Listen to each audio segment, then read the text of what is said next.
Sir मेरा आपसे अगला सवाल है कि इस इन्फेक्शन को कैसे कंट्रोल करें और इसकी जो प्रिवेंटिव मेजर्स हैं वो क्या हैं?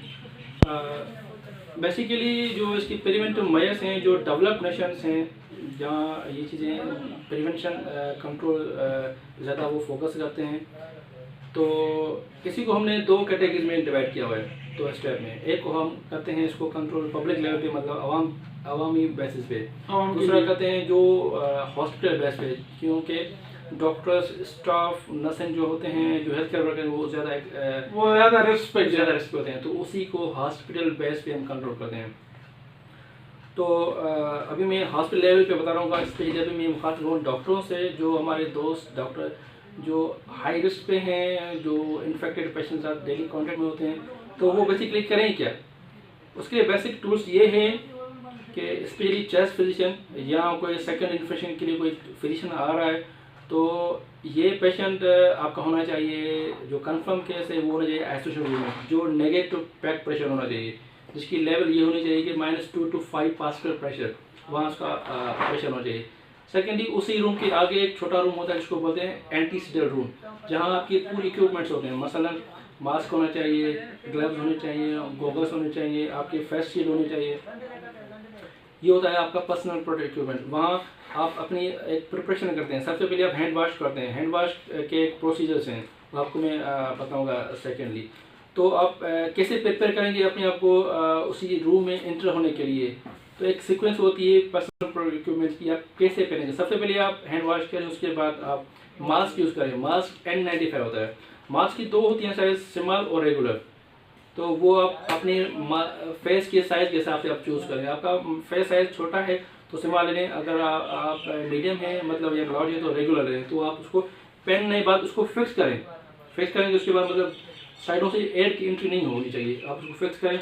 उसके बाद आप डिस्पोजेबल गाउन यूज़ करें।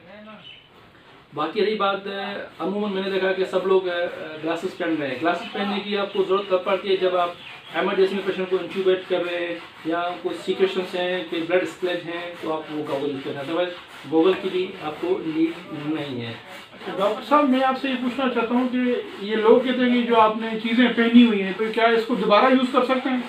नहीं, ये चीज़ें सारी होती हैं डिस्पोजेबल, एक्सेप्ट N95 मास्क। अगर N95 आपके पास, क्योंकि ये एक्सपेंसिव है, तो उसी को आप विद इन 8 आवर्स यूज़ कर सकते हैं। सेम पेशेंट और सेम जो आपका बंदा, मतलब जो डॉक्टर स्टाफ पहनता हो वो यूज़ करेगा। ये नहीं कि एक डॉक्टर ने पहना है कि दूसरा डॉक्टर यूज़ करे, सेकंड दूसरा स्टाफ, वही डॉक्टर होगा, वही पेशेंट होगा, वही एरिया होगी, वो सिर्फ मैक्सिमम 8 आवर्स तक यूज़ कर सकता है। और अगर हम ये कहें कि कोई कंफर्म पेशेंट है और आपने वो जो आपने बताया है गाउन और ग्लव्स और ये चीज़ें, अगर कंफर्म पेशेंट का आपने इलाज किया, इसका मतलब है कि उस पर भी जरासीम आए हुए हैं, तो वो चीज़ें आप कहाँ करेंगे? बेसिकली जो आपने इनसाइड आपने विजिट किया, आपने ट्रीट किया, उसके बाद जैसे आप बाहर आ गए नेगेटिव रूम से, तो बाहर आप आके ये मतलब रिमूव करेंगे। रिमूव करने का सबसे पहला बेस्ट तरीका ये है कि सबसे पहले आप ये नहीं कि आप मास्क उतारेंगे, और मास्क उतारने का तरीका ये है कि आप पेशेंट का रूम में अंदर नहीं उतारेंगे। पेशेंट के रूम से निकलने के बाद पेशेंट का रूम क्लोज करेंगे, उसके बाद बाहर निकलेंगे। सबसे पहले आप ग्लव्स उतारेंगे, ग्लव्स उतारने के बाद गाउन उतारेंगे, कैप उतारेंगे, लास्ट में आप मास्क उतारेंगे। लास्ट वो ही आप थ्रो करेंगे। आपका येलो कलर बैग होगा बायोहजार्ड, उसी में थ्रो करेंगे।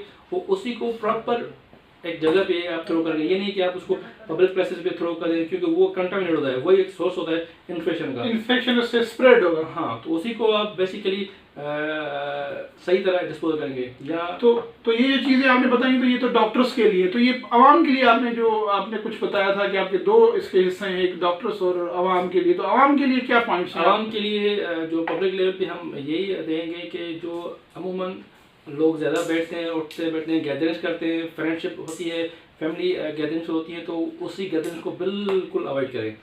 वहाँ गैदरिंग जाना, क्राउड जहाँ पे है, रश की जगह है, मार्केट है, तो आप वहाँ पे, और आप फिजिकल टच जिससे आप गले मिलते हैं, हाथ लगाना, गले मिलना, ये चीज़ें बंद होनी चाहिए, अवॉइड करें। अगर आपने अननोन बंदे से मतलब आपने फिजिकल कांटेक्ट टच किया है, तो आप फौरन आप हैंड वॉश करें, हाथ साबुन, मतलब कोई ऐसा बंदा है जो आपके जानने वाला नहीं है, आपने कहीं पे बैठे हैं, बस सारे लोग आपने हाथ मिला लिया, तो आपको हाथ धोने पड़ेंगे। बिल्कुल आप हैंड वॉश करें, क्योंकि ये चीज़ें कॉन्टेक्ट से भी होती हैं, आपके कपड़े पे इन्फेक्टेड होते हैं, आपके हाथ पे इन्फेक्टेड होते हैं, तो बेहतर ये है कि आप जाके हैंड वॉश करें।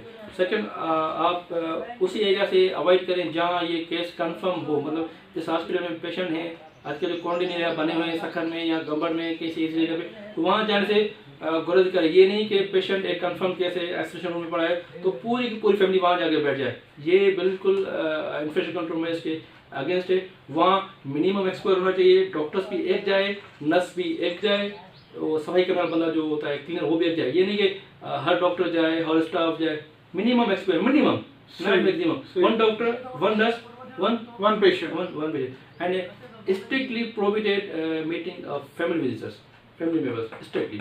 अच्छा, मैं आपसे एक सवाल पूछना चाहता हूँ कि मतलब अगर हम कहें कि गवर्नमेंट की पॉलिसी है, पूरी दुनिया परेशान है, ये जो पेशेंट हैं, जो पॉजिटिव पेशेंट हैं, तो इस पॉजिटिव पेशेंट्स की अगर ट्रीटमेंट की बात करें या इवन जो सस्पेक्टेड पेशेंट हैं, ये मुख्तलिफ डॉक्टर्स की मुख्तलिफ राय है। कुछ लोग कहते हैं कि हाँ इनको अच्छे सेटअप पे होना चाहिए क्योंकि ये पेशेंट सीरियस हैं, कुछ डॉक्टर्स कहते हैं कि पॉपुलेशन के एरियाज जो हैं कम्युनिटी से ज़रा दूर होने चाहिए। तो आपका क्या ख्याल है इस सिलसिले में? असल में ये जो आप बात कर रहे हैं कि अगर सस्पेक्टेड है या कंफर्म है, कंफर्म केसेस को आप हॉस्पिटल में ही रखें, कि उसकी वजह ये है कि हो सके ये सेकंड इन्फेक्शन में चला जाए, कोई ARDS में चला जाए, उसकी वजह से इसको फिजिशियन की जरूरत पड़े या कोई और चीज़ हो तो उसको हॉस्पिटल लेवल पे करें। लेकिन ये वही पेशेंट एक पैक्ड एरिया में होगा, पैक्ड रूम में होगा, जिसको हम बोलते हैं आइसोलेशन रूम। ये नहीं कि आप एक पूरा वार्ड बनाएं, वार्ड में एक पेशेंट कंफर्म है, दूसरे सस्पेक्टेड है, तो उसी एरिया में 10-15 बेड है, तो ये प्रॉपर वे नहीं है। तो हॉस्पिटल लेवल पे होना चाहिए। और दूसरी बात अपने कि क्वारंटीन लेवल, क्वारंटीन में सिर्फ वही हम बंदे रखते हैं जो सस्पेक्टेड है, जो हम कंफर्म होने से पहले रखते हैं, तो वो आप अवॉइड करें शहर से में रखने के लिए। उसको कोशिश करें कि पब्लिक प्लेसेस से, शहरों से बिल्कुल दूर रखें, वो बेहतर रहेगा। चलिए नाजरीन, हम आज डॉक्टर बख्त अंसारी से काफ़ी मुफीद मालूमात उनसे ली और साथ में हमारे साथ थे डॉक्टर सरमद जमाल सिद्दीकी, उनसे भी हमने बात की, तो आपके साथ ये सारी चीज़ें शेयर की हैं। आखिर में ये कहना चाहता हूँ कि पूरे अवाम, क्योंकि ये पूरा एक पेंडेमिक है, पूरी दुनिया का एक मसला है, तो ये सारे लोगों के लिए एक मसला है। आप सब पे एक भारी जिम्मेदारी आयद होती है कि आप कोशिश करें कि गवर्नमेंट की जो भी पॉलिसीज़ हैं, जो गवर्नमेंट इस पे जो है कमांड देती है, उसको फॉलो करें विथ जो है सॉलिड स्पिरिट, और इस पे कोशिश ये करें कि कोई गलत अफवाहें या जो प्रोपेगेंडा है या इस तरह की चीज़ें हैं जो आपकी कंफर्म नहीं है, ये ना फैलाएं। सोशल मीडिया बहुत से ऐसे चीज़ें देखी हैं कि लोग जो है ना, इधर इतने पेशेंट आ गए, इतने पेशेंट मर रहे हैं, ये हो रहा है, वो हो रहा है। तो कंफर्म जब तक आपके पास ये पेशेंट है, जब तक आपके पास कोई कंफर्म रिपोर्ट नहीं है, तो आप सोशल मीडिया पे ना इस तरह की चीज़ें फैलाएं। और कोशिश करें कि जो चीज़ें डॉक्टर्स की तरफ से या किसी आपके इंस्टीट्यूट की तरफ से आ रही हैं, तो वो आप आगे जो है बेशक आप मैसेज दे सकते हैं अगर आपका पॉजिटिव मैसेज है। और कोशिश करें कि गवर्नमेंट का सपोर्ट करें, डॉक्टर्स की सपोर्ट करें। इस पूरी जंग के अंदर जो डॉक्टर्स का रोल है, स्टाफ नर्सेस का रोल है, और जो नीचे का एक अमला है, फिजियोथेरापिस्ट हैं, और जो है हमारे स्टाफ नर्सेज हैं, पैरामेडिक स्टाफ हैं, ठीक है, ये सब जो है आपके हीरोज़ हैं, आपके इस पूरे जंग के अंदर फ्रंट लाइन पे जो है खड़े हैं।